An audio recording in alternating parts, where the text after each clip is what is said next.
ఎవరు బాబు నువ్వు? ఏమైంది? నేను తప్పిపోయాను. ఎక్కడికి వెళ్తున్నారు? అన్నవరం వెళ్తున్నాం. అవునా? రా రా రా రా. బాబు బాబు జాగ్రత్త. ఓ, ఆ.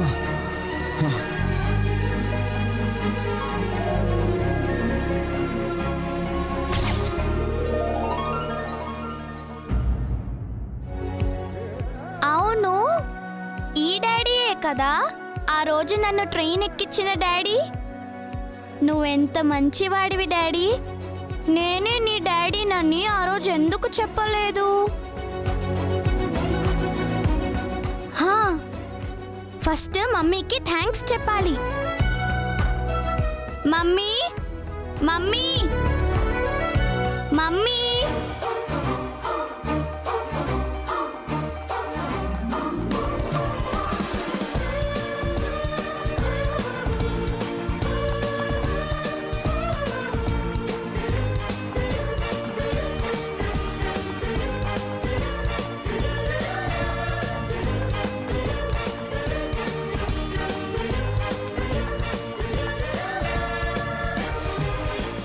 ఏంట్రా బన్నీ, అప్పుడే నిద్రలేచావా? అవును తాతయ్య. మమ్మీ ఎక్కడా? బన్నీ, అప్పుడే నిద్ర లేచావా? ఉండు, నీకోసం హార్లిక్స్ కలుపుకొస్తాను.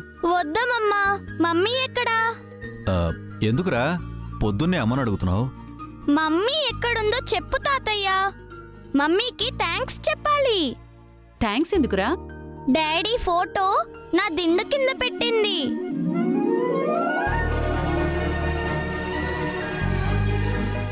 డాడీ ఫోటోనా? అవునమ్మా, ఇదిగో చూడు.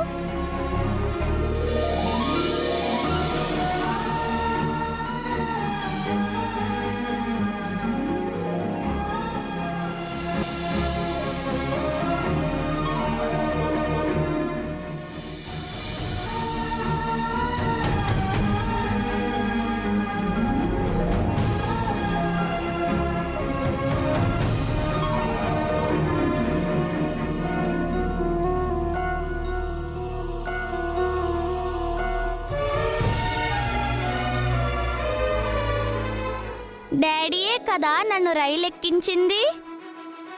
డాడీ చాలా అందంగా ఉన్నారు. నాకు చాలా చాలా నచ్చారు. మమ్మీ రాగానే చెప్పండి, నాకు చాలా హ్యాపీగా.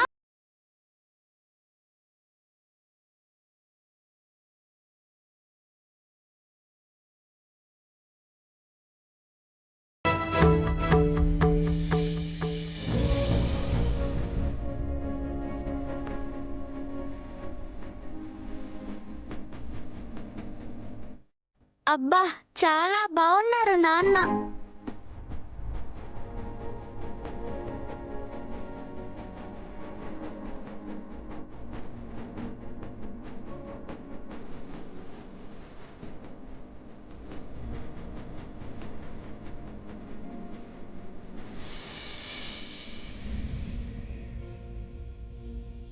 మమ్మీ, డాడీ, నేను.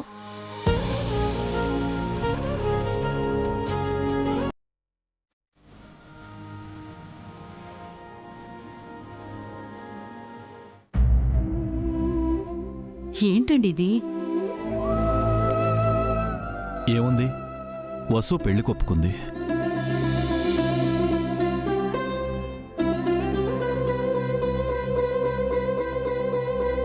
నేను నమ్మలేకపోతున్నానండి. ఇందులో ఆశ్చర్యం ఏముంది? కలిసొచ్చే కాలానికి నడిచొచ్చే కొడుకు పుడతారు అంటారు. నడిచే కొడుక్కి తండ్రి అవసరం ఉందని వసు అనుకుందేమో. మనతో ఒక్క మాట కూడా చెప్పలేదు. తను చెప్పలేక ఇలా బన్నీ చేత చెప్పించిందేమో. బన్నీ దిండి కింద అభిరామ్ ఫోటో పెట్టిందంటే అర్థం అదే కదా. ఆ ఫోటో వసూనే పెట్టుంటుందా? ఏంటా అర్థం లేని అనుమానం? అది కాదండి, నిన్న మీరు ఫోటో ఇస్తే వసు దాని వంక కన్నెత్తైనా చూడలేదు. అలాంటిది ఈరోజిలా నమ్మలేకపోతున్నానండి. అన్నవరం సత్యనారాయణ స్వామి రాత్రికి రాత్రే వసు మనసు మార్చాడేమో. వెంటనే ఈ విషయం అభిబాబుకు ఫోన్ చేసి చెప్తాను. ఆగండి, బన్నీ విషయం ఏం చేస్తారు? ఆ విషయం నాకు వదిలేమని ఇప్పటికే 100 సార్లు చెప్పాను. బన్నీకి తండ్రి అవసరమని వసు ఇప్పుడు ఈ పెళ్లికి ఒప్పుకుంటుందని ఇందాక మీరే కదా అన్నారు. నాకంతా గుర్తుంది సుశీల. ఆ విషయంలో నువ్వేం కంగారు పడకు. వాళ్ళను ఒప్పించే పూచి నాది. అది కాదండి, ఎందుకైనా మంచిది వసును ఒక మాట అడిగి ఫోన్ చేద్దాం. అప్పుడే తొందరపడకండి. ప్రతిదానికి తొందర పెట్టా నువ్వు ఇప్పుడు ఆగమంటున్నావు. ఇంతకీ వసు ఎక్కడా? దోసకాయలు 1 కేజీ ఇవ్వండి. అలాగేనమ్మా.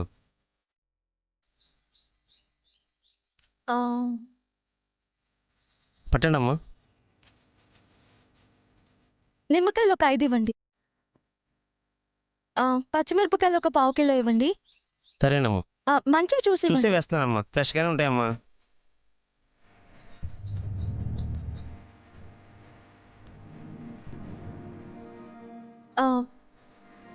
ఆకుకూరలు ఫ్రెష్గా లేవేంటండి? ఎండ ఎక్కువ ఉందమ్మా, కాస్త వాడిపోయాయి. సరే. పాలకూర ఎంత? కట్ట 10 రూపాయలమ్మా. అవునా?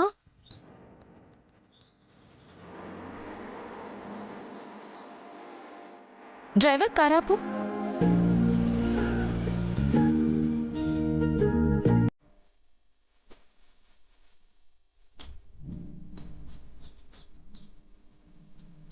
వాసు, హే పింకీ, అత్తారింటి నుండి ఎప్పుడొచ్చావే? ఈరోజే. ఎలా ఉన్నావు? కొత్తగా పెళ్ళైంది కదా, రొమాంటిక్గా ఉన్నాను ఏయ్, ఏంటి రోడ్డు మీద? కదా, అందుకే ఇంటికి వెళ్దాం. నీతో చాలా విషయాలు మాట్లాడాలి. ఉండు, కాయగూరలు తీసుకుని వస్తా. 3 కట్టలు తీసుకుంటున్నాను.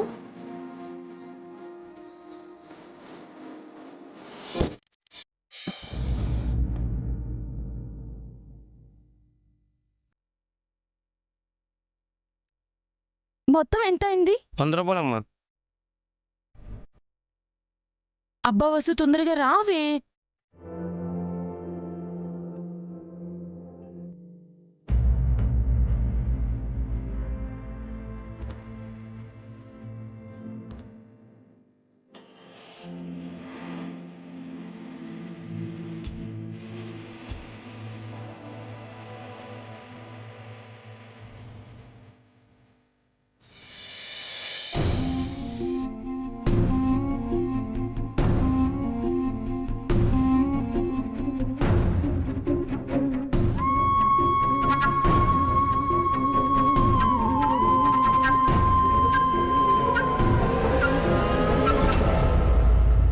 అభి,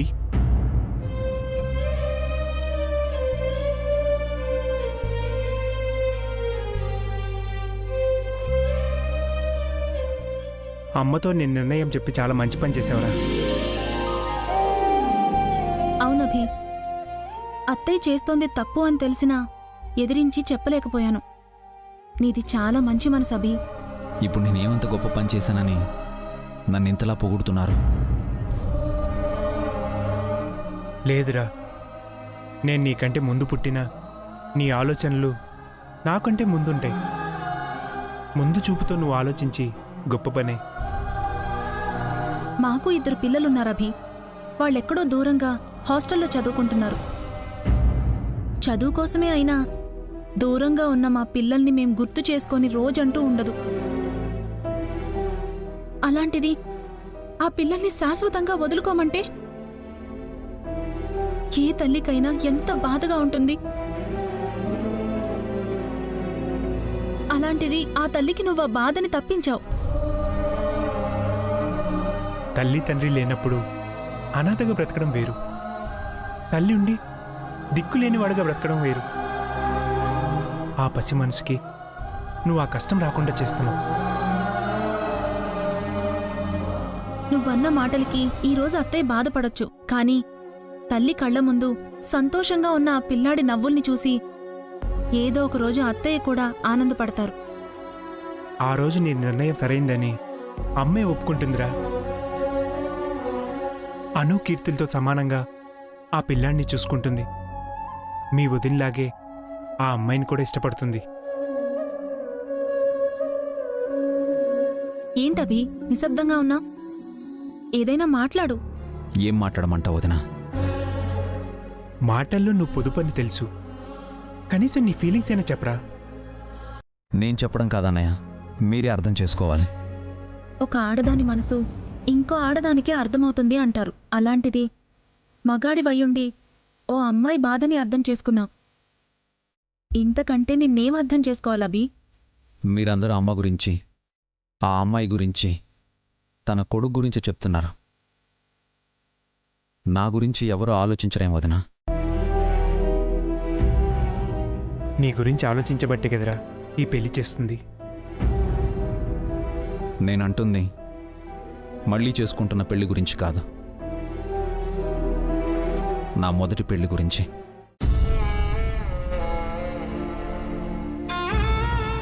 నేనింకా తన్ని మర్చిపోలేకపోతున్నాను. తనింకా నా కళ్ళ ముందే ఉన్నట్టుంది. నిన్నో మొన్నో నన్ను విడిచి వెళ్ళినట్టుంది. హ, ఒక్కొక్కసారి తను ఎక్కడికి వెళ్ళలేదు, నాతోనే ఉంది అనిపిస్తోంది.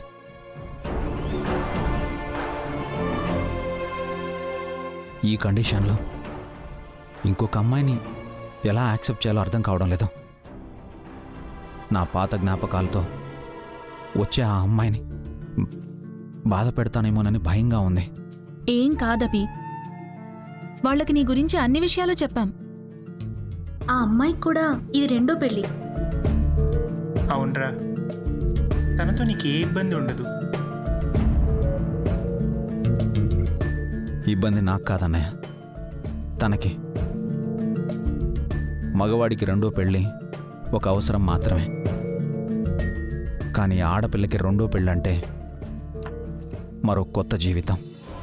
తన గతం ఒక గాయం అయి ఉండొచ్చు, ఈ పెళ్ళి ఆ గాయాన్ని మాన్పే మందని తను అనుకుంటూ ఉండొచ్చు. కానీ నేను ఆ మందుని కాగలనా? మరో గాయాన్నైతే? నువ్వు అలా ఎందుకు చేస్తావు అభి? నువ్వు చాలా మంచివాడివి. దయచేసి జరిగిందంతా మర్చిపో. నా గతం గాయం కాదు వదినా మర్చిపోవడానికి. పీడకల కాదు, తీరని కల.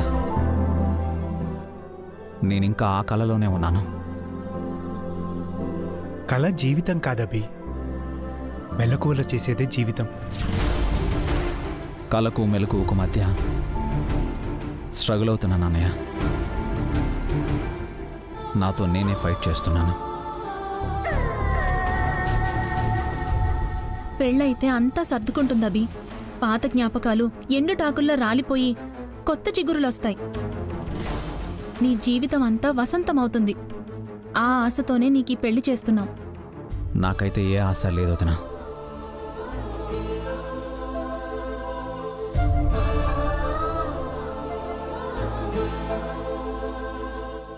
అంతా ఓకే అనుకున్నాక ఇప్పుడేంటి అభి? అంతా ఓకే అనుకున్నది మీరన్నయ్య, నేను కాదు. నువ్వు మేము వేర్వేరు కాదభి, అంతా ఒకటే కదా. అందుకే కదా వదినా చెప్పింది వింటున్నాను. మేమేం చేసినా నీ మంచికే అభి. అభి, నువ్వింకెక్కువ ఆలోచించకు. నువ్వు పెళ్లి చేసుకోవడం మంచి విషయం. నువ్వు తీసుకున్నది మంచి నిర్ణయమే.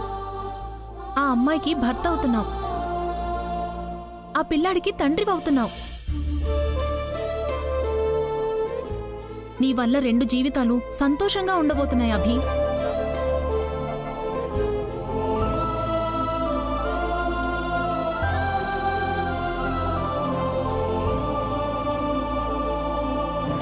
నా జీవితంలో లేని సంతోషం వాళ్ళ జీవితంలో ఎలా ఉంటుంది? ఉండనివ్వను. ఒసే పావని, నువ్వు మామూలు పిల్లవు కాదే. కాబోయే తోడికోడల్ని బాగానే వెనకేసుకొస్తున్నావు. అది ఈ ఇంట్లోకి అడుగు పెట్టదు. ముందు నిన్ను ఈ ఇంట్లో నుంచి బయటికి గెంటిస్తాను. హ,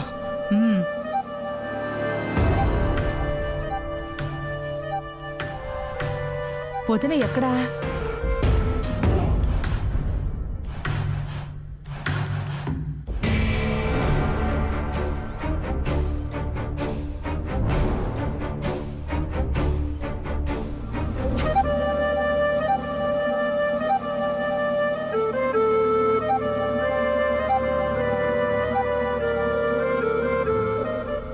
బాగా వేడెక్కిన పెనల్లా ఉంది.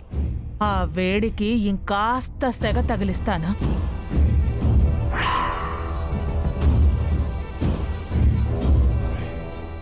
వదినా, వదినా, ఇక్కడున్నావా?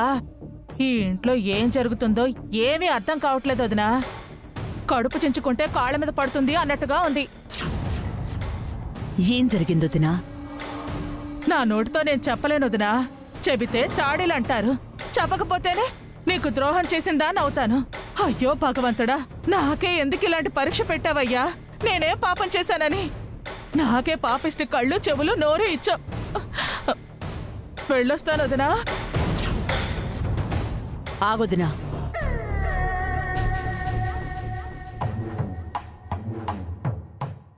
ఏం జరిగిందో చెప్పి వెళ్ళు. చెప్పాల్సిందేనా? నువ్వు నా మంచి కోరేదానివే అయితే చెప్పు. అయ్యో అయ్యో రామా, నీ మంచిని కోరేవాళ్లలో నేను తప్ప ఎవరుంటారు వదినా? ఏదో నా తలరాత బాగోలేక ఈ ఇంట్లో ఉంటున్నాను అనుకున్నాను, కానీ నీ తలరాత బావుండి నేనిక్కడుంటున్నానని నాకిప్పుడిప్పుడే అర్థమవుతోంది. విషయమేంటో చెప్పొదినా. అది విషయం కాదొదినా, విషం. ఆ పావనే లేదు, ఇందాక నేను బట్టలారటానికి బయటకు వెళుతుంటే అక్కడ అభితో మాట్లాడుతోంది.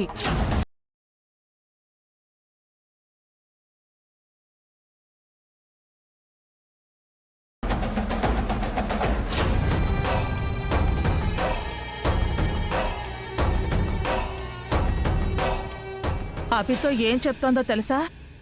వాడు నీతో కరెక్ట్గా మాట్లాడరంట, నీ నోరు మూయించి కళ్ళు తెరిపించారంట. నీకు వయసొచ్చిందే తప్ప బుద్ధి రాలేదంట. నీది గుండె కాదంట, రాతి బండ అంట. పొరపాటున ఆడదానిగా పుట్టావంట.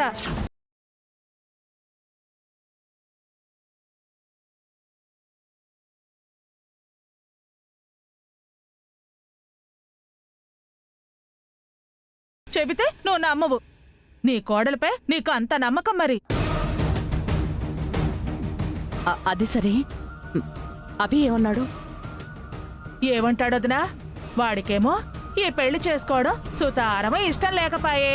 పావని ఏమో తనకిష్టమైన అమ్మాయిని తోడుకోడలుగా తెచ్చుకోవాలనుకుంటోంది. ఈ పెళ్ళైతే ఆ ఇద్దరు తోడుకోడళ్ళు నిన్ను ఆట ఆడిస్తారు. ఆ బీరువా తాళాలు, ఇంటి పగ్గాలు మొత్తం వాళ్ళ చేతుల్లోకి వెళ్ళిపోతాయి. నీ పెద్దరికాన్ని ఆటక మీదకి తోసేసి నిన్ను మూలన కూర్చోబెట్టేస్తారు. ఇన్నాళ్ళు రాజసంగా బతికిన నువ్వు వాళ్ళ మోచేతి నీళ్లు తాగాల్సొస్తుంది. నీ వెలుగు ఆరిపోయి చీకట్లో మగ్గిపోతావు. ఏదో నీ మంచి కోరేదాన్ని కాబట్టే ముందే నేను హెచ్చరిస్తున్నాను వదినా. పగిలిపోయిన కుండలో నీళ్లు తాగటం, పట్టు తప్పపోయిన అధికారంతో ఇంటిని శాసించలేం. ఇంట్లో ఉన్న కోడల్ని అదుపులో పెట్టకపోతే వచ్చే కోడలు నిన్ను అదుపులో పెడుతుంది. ఆ తర్వాత మొగుళ్ళని నా బతుకు, మొగుడున్న నీ బతుకు ఒక్కటే అవుతుంది. ఇక నీ ఇష్టం. వెళ్ళొస్తాను.